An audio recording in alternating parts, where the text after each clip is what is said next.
In the intricate world of property investment, an array of financial strategies is available to investors seeking to optimize their returns. One such strategy, often invoked in the structuring of loans, is cross-collateralization. While it may present certain short-term advantages, shrewd investors would do well to understand the potential risks, as cross-collateralization can significantly impede portfolio growth if not managed astutely. Imagine an ambitious investor, John Smith, who, after successfully acquiring a few residential properties, decides to expand his portfolio further. John approaches his banking institution for a loan to finance a new property purchase. The bank, recognizing John's track record but also keen to mitigate its risks, proposes cross-collateralization.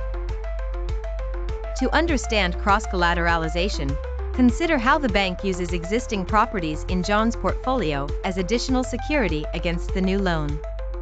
This secures the bank's position should John default. On the surface, this may appear beneficial as it might allow John access to a larger loan amount or better interest rates. However, the hidden perils of cross-collateralization become apparent under certain market conditions. For instance, if property values experience a downturn, any devaluation affects multiple secured properties rather than just the one purchased with the new loan. This domino effect can lead to a dreaded reduction in equity across the entire portfolio rather than isolated to a single asset.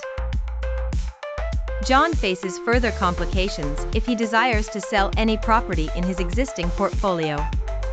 Each property linked via cross-collateralization restricts his ability to act independently. Selling one property could necessitate loan adjustments across several others, or even force him to settle a portion of the total loan, potentially in less than ideal market conditions. Cross-collateralization can also stifle opportunities for refinancing.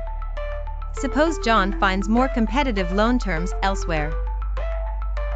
In that case, the interconnected nature of his portfolio means disentangling existing loans may incur substantial penalty fees and complex negotiations, both of which significantly dampened potential growth and financial flexibility. Furthermore, if John's original bank seeks to exercise discretion over his portfolio, such as altering interest rates following a policy shift, he's left with limited room to maneuver.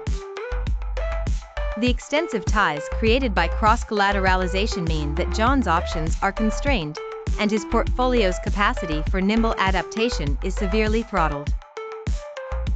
Astute investors like John must recognize that while cross-collateralization can be used strategically, perhaps to enhance leverage during initial acquisitions, they should approach it with caution. Maintaining an independent valuation and funding structure for each property can reduce systemic risk and ensure the continued growth of their investment portfolio.